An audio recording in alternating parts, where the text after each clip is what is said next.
Dans l'actualité des idées aujourd'hui, comment sortir du désordre pandémique? Invité, le professeur Didier Houssin. Il est président depuis janvier 2020 du comité d'urgence Covid-19 de l'OMS. Il a été nommé à la mission pour le déconfinement du printemps l'année dernière. Il publie surtout aujourd'hui chez Odile Jacob l'ouragan sanitaire où il rassemble son expérience des pandémies, où il revient sur 7 pandémies du désordre, ses origines, nos manquements, les chantiers de demain. Bonjour à vous Didier Houssin. Bonjour. Merci à vous d'être avec nous. L'Assemblée générale annuelle de l'OMS, l'Organisation mondiale de la santé, s'achève. Quel est aujourd'hui l'ordre des priorités pour nos grands experts internationaux de la santé? Est-ce que c'est l'inégale répartition des doses de vaccins dans le monde qui va être l'une des priorités? C'est une des priorités. Je crois que la priorité pour tout le monde, c'est d'essayer d'en finir avec cette pandémie. Il y a plusieurs manières d'aborder le sujet. Les mesures non pharmacologiques en sont une, mais on a vu leurs limites. Et effectivement, la vaccination est certainement aujourd'hui l'arme principale, le bouclier qu'on peut opposer à ce vaccin, avec énormément de limitations, comme vous l'avez mentionné, en particulier en termes d'accès au vaccin pour beaucoup de monde sur la planète. On peut donner un ratio, si vous le connaissez, pour les pays européens, à combien de personnes proportionnellement de population vaccinée par rapport à d'autres pays du Sud? En France, par exemple, et on peut dire dans toute l'Union européenne, on est à peu près à 25%, voire bientôt 30% de vaccination avec tel ou tel vaccin. Mais nous sommes, comme vous le savez, 7,8 milliards, peut-être même un petit peu plus. Et aujourd'hui, dans beaucoup de pays, le pourcentage de la population vaccinée est excessivement faible. Il y a eu effectivement On entend 1%, 2% dans certains pays. Voilà, avec des dons de vaccins, avec des vaccins à prix relativement modiques, il y a eu effectivement un certain nombre de doses qui ont pu être adressées à des pays, notamment en Afrique, mais pas seulement. Mais en gros, c'est certainement une des grandes difficultés aujourd'hui, c'est comment arriver à avoir une couverture vaccinale suffisamment large pour l'ensemble de la population mondiale. Et d'ailleurs, pour les gouvernants d'un pays développé, c'est une difficulté parce qu'en même temps, il faut qu'ils s'occupent de la santé de leur population, limiter la circulation du virus dans leur périmètre de compétences et en même temps se préoccuper d'essayer d'être solidaires vis-à-vis des pays démunis. Oui, et cette solidarité, ça a été rappelé. On peut l'envisager d'un point de vue altruiste, aider les autres, partager, mais aussi c'est une manière de se protéger soi-même, ce que chacun conçoit aujourd'hui, c'est-à-dire qu'on ne mettra pas fin à cette pandémie s'il n'y a pas une solidarité internationale, un partage aussi des solutions qui se fait. Voilà, c'est une solidarité de devoir, mais aussi de fait. Et d'ailleurs, d'une manière générale, en termes de sécurité sanitaire, le sujet est un sujet qui doit s'envisager sous les deux angles. Et effectivement, aujourd'hui, comment arriver à protéger suffisamment l'ensemble de la population mondiale, c'est certainement une des difficultés à laquelle l'OMS est confrontée. Quelles sont les zones rouges sur la carte du monde aujourd'hui? On a bien vu que la trajectoire de cette pandémie a été variable. Elle s'est beaucoup développée en Europe, en Amérique du Nord. Là, depuis quelques semaines, le développement important de l'épidémie se fait surtout dans le sous-continent indien, en Extrême-Orient, en Amérique du Sud, et qui était touché déjà il y a quelques mois. Et c'est sûr que ce caractère d'ailleurs mobile de l'épidémie est aussi une source de difficulté parce que comment anticiper les zones où la situation va s'aggraver, c'est une des difficultés. Thomas Cluzel nous disait à l'instant dans le journal qu'aujourd'hui, après le Brésil, en Amérique latine, c'est le Pérou qui est devenu depuis hier le pays au monde avec le plus grand nombre de décès par million d'habitants. On a vu aussi la situation en Inde apaisée pendant un temps avec ce retour en flèche et en flamme de l'épidémie. La Grande-Bretagne, pour parler de notre voisin anglais, notre voisin brexiteur, qui dit donc pandémie, dit échelle mondiale, où est-ce qu'on en est? On voit aujourd'hui la Grande-Bretagne craindre une nouvelle vague sous le coup des variants indiens notamment. Alors ce fameux variant indien, aujourd'hui appelé Delta, puisque l'OMS a tenu à essayer d'éviter de stigmatiser, de nationaliser les virus. Donc ce variant, du fait d'une forte communauté indienne pakistanaise en Angleterre, effectivement a pris une place de plus en plus importante et se propage probablement parce qu'il a un avantage compétitif en termes de transmission. Et donc, il est sûr que c'est une des difficultés à laquelle l'Angleterre est aujourd'hui confrontée. On aimerait bien essayer, en tout cas dans l'Union européenne, éviter, freiner, je dirais, la circulation de ce type de variant également dans l'Union européenne. Vous êtes sensible, vous, à la question des noms, des mots, de renommer ce variant J'y suis pas exagérément sensible, mais on a bien vu que ça pouvait vite prendre une tournure politique. Lorsque Trump a parlé de virus chinois, en soulignant bien le caractère chinois, il voulait marquer une forme de responsabilité. La difficulté, c'est que si on assigne une origine géographique à un virus, immanquablement, on assigne une forme de responsabilité aux pays concernés. Or, même si bien sûr, chaque pays peut avoir des responsabilités, mais je pense que c'est excessif. Le virus, il n'a pas de nationalité ni de frontières. Il n'en a plus, mais il a peut-être une origine. Et c'est beaucoup discuté en ce moment, la question notamment des responsabilités chinoises, de la place aussi et de la voix chinoise au sein de l'Organisation mondiale de la santé. Et enfin, de la question de savoir où est né exactement ce coronavirus. Est-ce qu'il s'est échappé ou pas d'un laboratoire ? Vous avez des informations particulières sur le sujet ? Alors, je crois que la question de l'origine du virus... La question de l'origine du virus, elle est importante pour l'avenir. Elle n'est pas le problème principal aujourd'hui. Ce n'est pas ça qui va changer la situation. En revanche, essayer de comprendre comment ce virus a pu passer du monde animal à l'homme, est-ce qu'éventuellement, même si l'hypothèse est, je crois, très peu probable, en tout cas ça a été l'avis de la mission qui s'était rendue en Chine il y a quelques semaines, même si la probabilité est très faible, l'argument de fréquence est que cette probabilité, effectivement, est très faible, que ce soit à la suite d'un accident de laboratoire, que ce virus se soit propagé dans la ville de Wuhan. Bon, aujourd'hui, c'est un peu mystérieux. J'ai essayé de l'expliquer dans ce bouquin. On n'a pas encore identifié ni d'hôtes intermédiaires, ni de lien évident entre l'homme et la chauve-souris concernant cette épidémie. Les arguments aussi de l'accident de laboratoire, il faudrait, pour pouvoir vraiment les documenter, il faudrait une enquête de caractère policier. Dans un contexte international où les États sont souverains, et en plus, compte tenu du conflit très important qui existe actuellement entre notamment la Chine et certains pays, c'est assez difficile de considérer qu'une organisation internationale va pouvoir diligenter une inspection policière.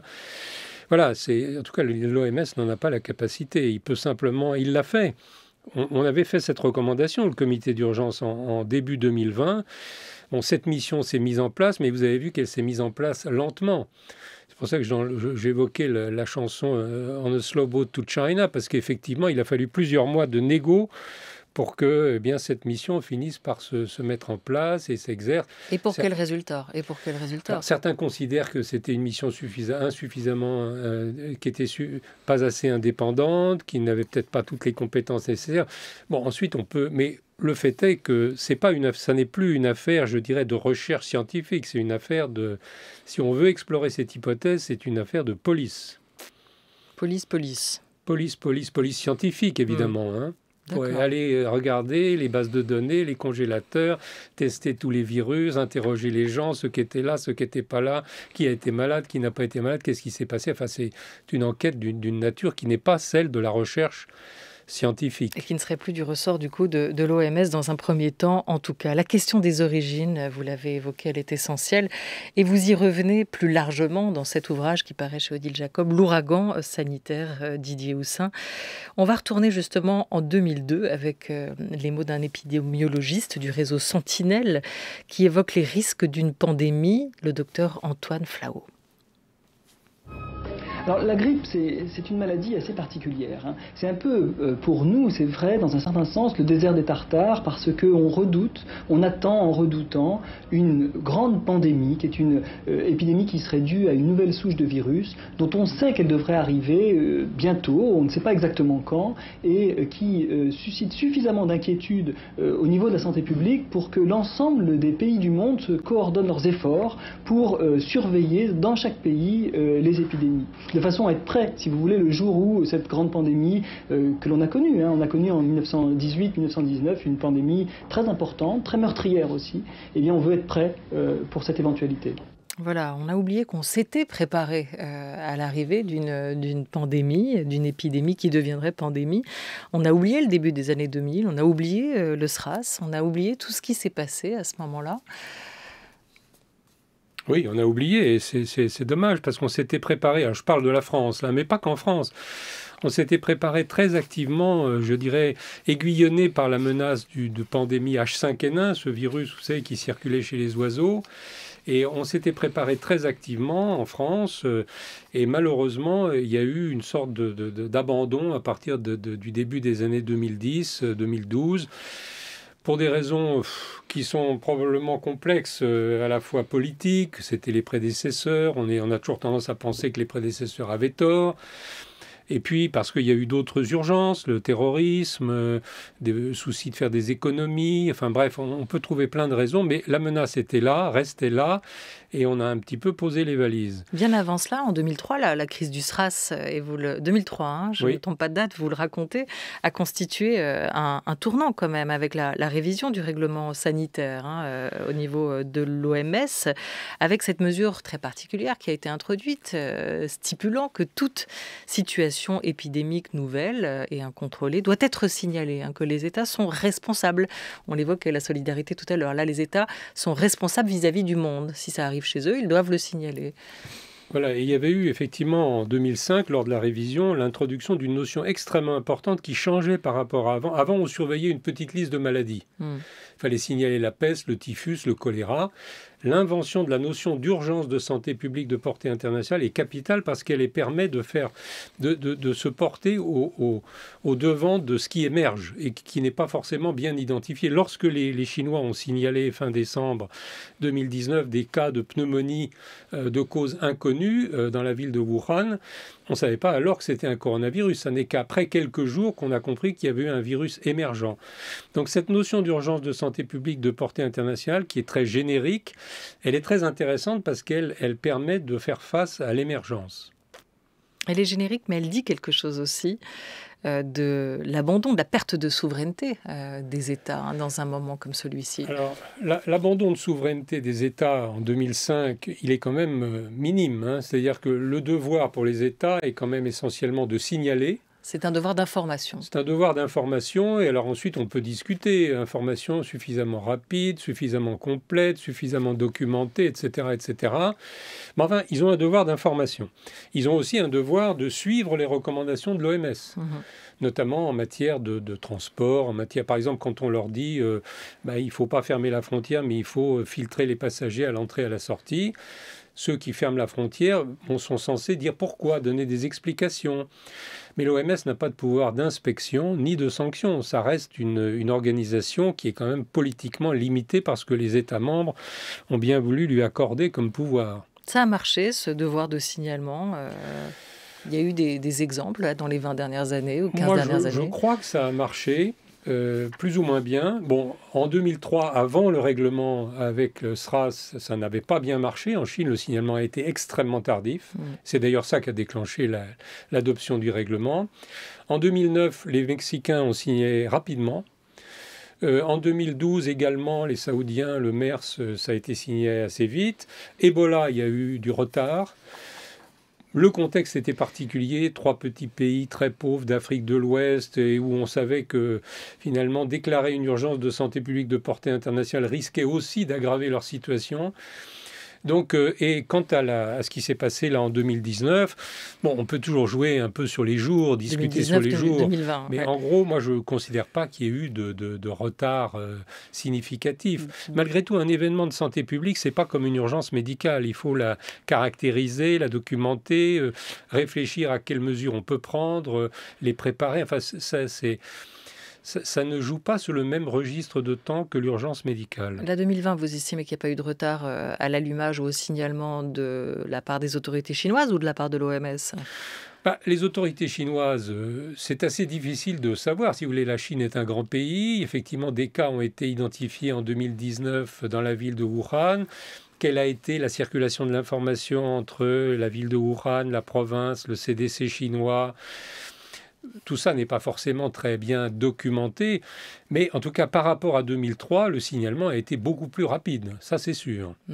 Alors juste parce que vous donnez l'exemple, c'est intéressant, du Mexique, de l'Arabie Saoudite, on s'en souvient pas tant que ça, et c'est peut-être la preuve que ça a fonctionné pour le coup, le signalement. Est-ce qu'on a à ce moment-là évité de départ de crise pandémique ? Un virus à transmission respiratoire, même si on le signale très vite, c'est assez difficile de bloquer le phénomène s'il est transmissible. Dans un monde qui est extrêmement connecté, où il y a des centaines d'avions qui arrivent par jour, et pas que des avions, des trains, etc. Donc, si vous voulez, c'est vrai qu'au Mexique, ils ont signalé assez rapidement, en avril 2009. Ça a permis de réagir assez vite, mais ça n'est pas suffisant pour bloquer un phénomène épidémique qui se déclenche. Alors, il s'est arrêté tout seul. Comment ? Il s'est arrêté tout seul. Non, mais heureusement, la pandémie de 2009 due au virus H1N1 n'était pas d'une gravité très importante, ce qui d'ailleurs a conduit à ce qu'on finisse par se faire reprocher de s'être trop préparé.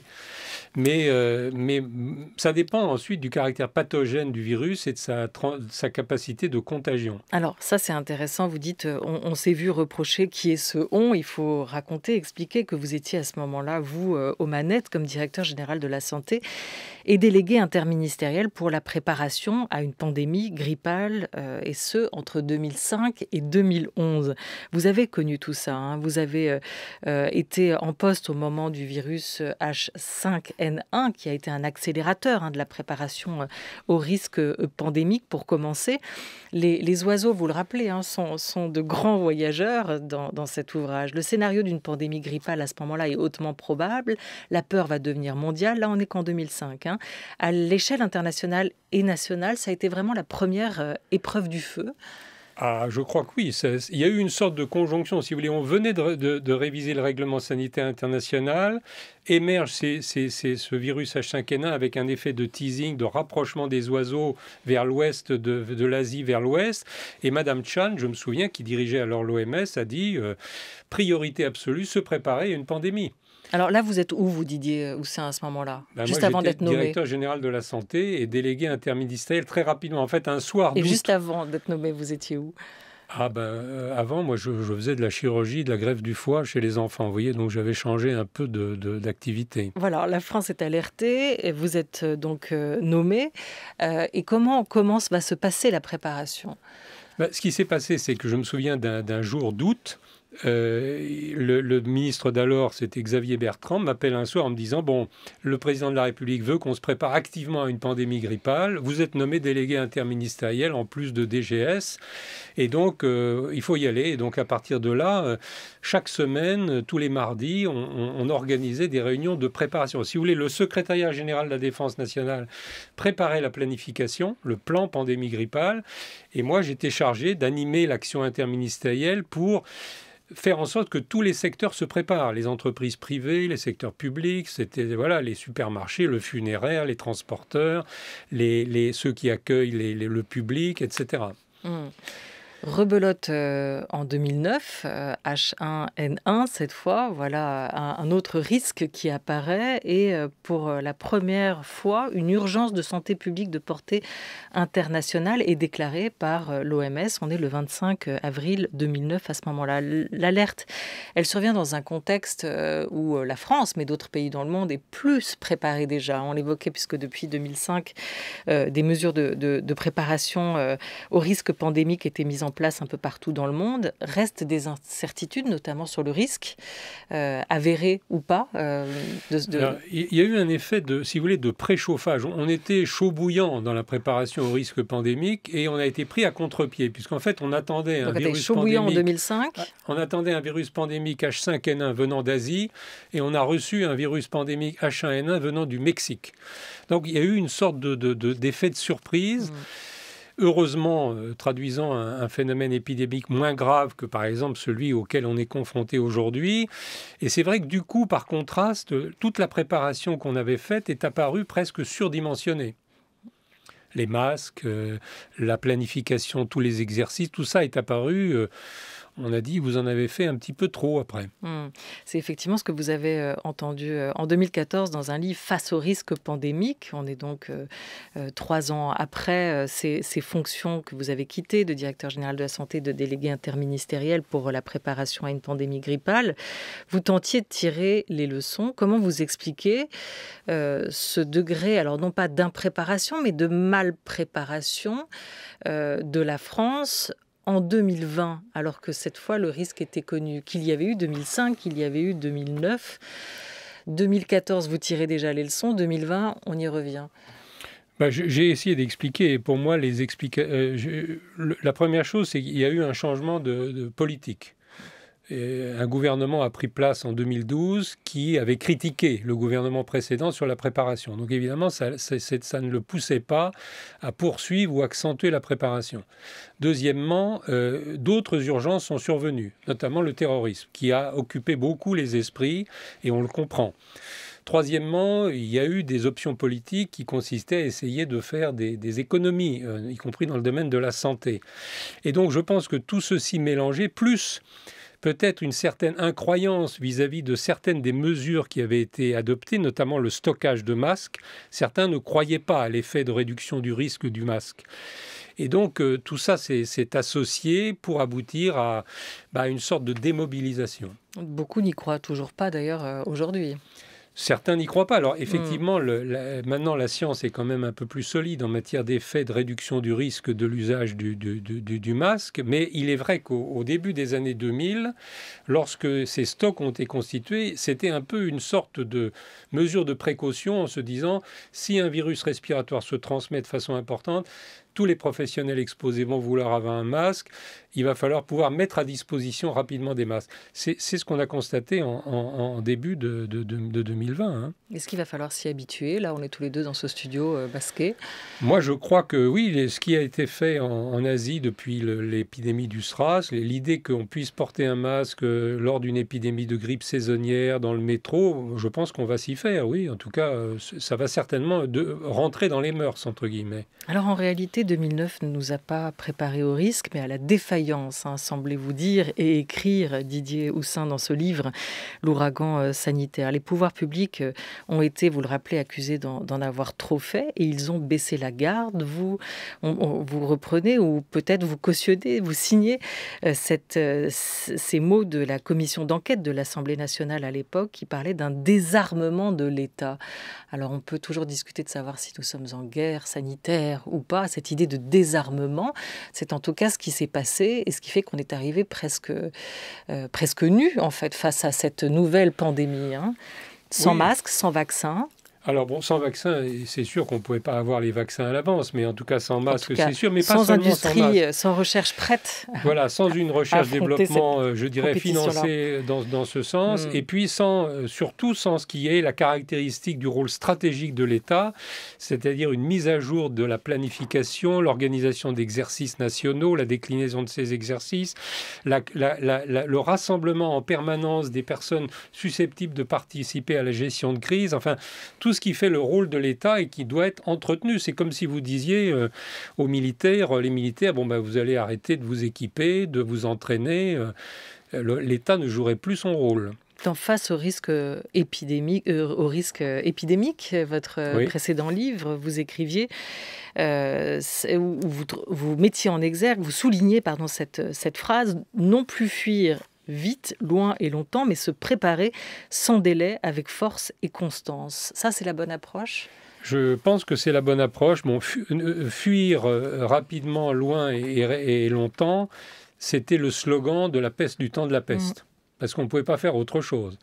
Aujourd'hui, d'abord, on ne peut plus vraiment fuir, et surtout, on a les moyens scientifiques et techniques de se préparer et d'organisation. Donc, c'est pourquoi je suggère ce remplacement, mais après avoir constaté ce qui s'est passé en 2020, je pense qu'il faut rajouter à ce slogan avec plus de constance. Pourquoi il est important aujourd'hui, Didier Houssin, d'avoir la mémoire longue, d'avoir, comme vous, la mémoire des épidémies du passé lointain, cette peste noire, le choléra, la grippe espagnole, toutes ces épidémies du passé, qu'est-ce qu'elles nous disent ? Elles nous disent que ce sont des fléaux récurrents, aussi récurrents que les guerres, par exemple, ou les famines, et que ce sont des risques auxquels il faut se préparer en permanence, parce qu'ils ont une caractéristique, c'est qu'ils peuvent survenir soudainement et avoir un effet, disons, dommageable, massif. Donc, il me semble qu'une des responsabilités, notamment des gouvernements et des États, c'est de se préparer très activement et avec constance à ce type de risque. Directeur de la santé hier, aujourd'hui membre ou président même du comité d'urgence Covid-19 de l'Organisation mondiale de la santé. Qu'est-ce que vous avez appris de la fabrique de la décision politique, Didier Houssin ? Je pense que la décision politique, nous avons la chance de vivre dans un pays sur lequel elle est quand même largement fondée sur la science et sur des arguments raisonnables. Même si, bien sûr, le politique voit les choses plus largement et a, des contributions à ces décisions qui sont d'une autre nature. Moi, il me semble extrêmement important de préserver cette articulation entre la politique et la science, car je pense qu'on voit les dégâts, par exemple, dans des pays où, justement, la science est soit instrumentalisée, soit dénié. Et il me semble qu'un des aspects importants, c'est de bien organiser effectivement l'expertise scientifique, de faire confiance aux institutions qui ont été mises en place pour cela, que ce soit pour l'évaluation du risque, par exemple Santé publique France, que ce soit pour la gestion du risque, le Haut Conseil de santé publique. Voilà des institutions expérimentées qu'il faut non seulement écouter, mais aussi renforcer et auxquelles il faut faire confiance. Mais la science, en même temps, n'est pas omnisciente. En tout cas, elle ne l'est pas toujours, ce qui laisse place au doute. Et vous compreniez que ce doute existe aussi ? La science n'est qu'une science du moment.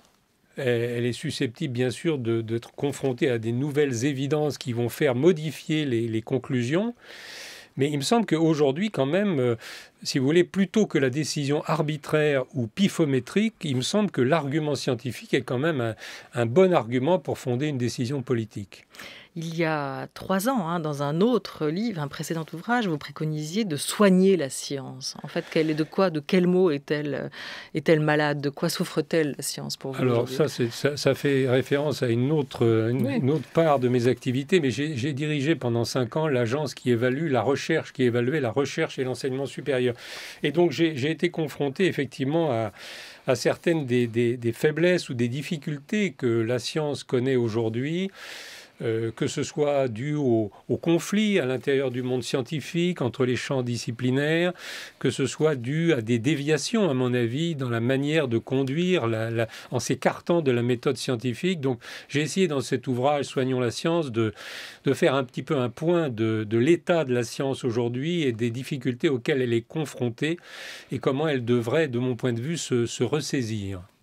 Beaucoup dénoncent aujourd'hui, depuis cette crise pandémique, ce gouvernement des experts. Alors ça peut être à l'échelle nationale, mais aussi à l'échelle internationale. Et notamment, si on retourne voir du côté de l'Organisation mondiale de la santé, cette organisation qui s'est déjà réformée, va-t-elle continuer à se réformer ? Peut-elle d'ailleurs s'auto-réformer ? Sommes-nous à l'aube d'une révolution à l'Organisation mondiale de la santé ? C'est la question qui a été posée à la juriste Samantha Besson, professeure au Collège de France.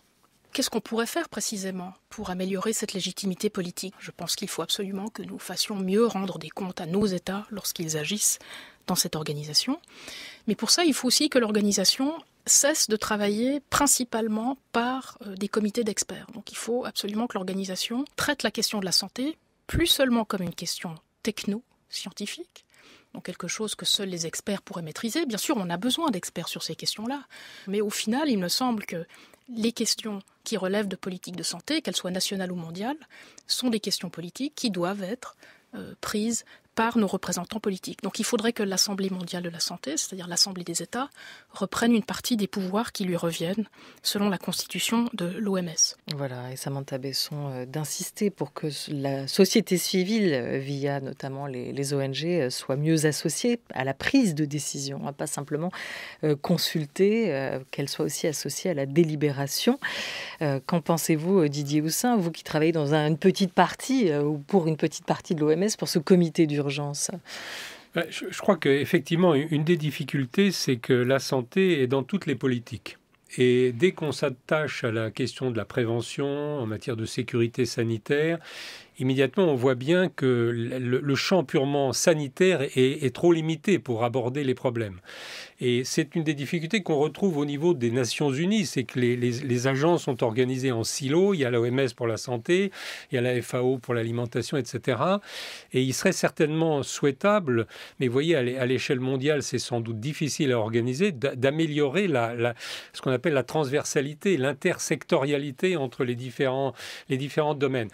Bon, ensuite, il y a effectivement toute la question de comment faire participer toutes les parties prenantes, y compris le monde associatif, alors, ils sont associés, mais effectivement, ils contribuent certainement moins. Moi, je me souviens d'avoir présidé un groupe d'experts à l'OMS sur la question de la préparation au risque pandémique, où on avait des réunions avec les associations mobilisées sur le sujet, les industriels concernés, enfin tous les acteurs, un peu ce qu'on retrouve aujourd'hui dans une agence comme l'Agence nationale de sécurité sanitaire de l'alimentation en France, l'ANSES, qui organise également la concertation avec d'autres acteurs que des scientifiques. Oui, et d'ailleurs, c'est une question qui pourrait se poser aussi à l'échelle nationale. Au printemps dernier, je l'évoquais au début de notre entretien, vous avez rejoint la cellule créée par Monsieur Castex sur le déconfinement. Là encore, on a vu la place dans cette crise sanitaire, dans ces confinements et dans ces déconfinements des scientifiques, des experts, dans l'appareil d'État. On a vu le temps du politique, le temps du sanitaire et le temps de l'économique, parce que c'est un impératif qui s'est aussi rappelé à nous, moins celui du citoyen. Est-ce qu'il aurait été important pour qu'il y ait une meilleure adhésion, que des voix citoyennes soient associées à ces discussions? Vous avez raison, mais tout ça se prépare. C'est-à-dire que si on veut effectivement préparer la contribution de toutes ces voix, il faut avoir anticipé. C'est pas dans l'urgence qu'on peut... Dans l'urgence, quand la crise est là, on est pris par l'action, le but, tout se ferme autour de l'objectif visé. Et donc, c'est plus le temps où on peut organiser ce qu'on appelle la concertation. Il faut que ça ait été... C'est comme la recherche. Si on attend le dernier moment pour préparer tout ce qui va être le financement de la recherche, l'organisation de la recherche, c'est difficile. C'est pareil pour ce qui est de la démocratie. Et ça, vous sentez une volonté aujourd'hui ? Je pense que là, on est dans une situation de crise. Je pense que...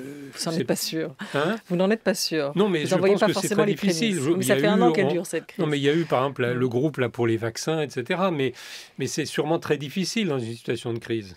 Très difficile. Merci beaucoup Didier Houssin d'être venu autour de cette grande table. L'ouragan sanitaire, votre ouvrage qui revient sur les causes et les conséquences et les chantiers à aborder pour demain vient de paraître chez Odile Jacob. Un grand merci à toute l'équipe de la grande table, à Jean Bulot avec Laura Dutèche-Pérez pour la grande table des idées, à Henri Leblanc, Oriane Delacroix, Jean-Christophe Brianchon pour la grande table culture. Merci à Valentine Alloin et à Cathy Renaud qui ont préparé cette émission à la réalisation aujourd'hui. C'était Thomas Beau avec Élise Le. Merci mille fois.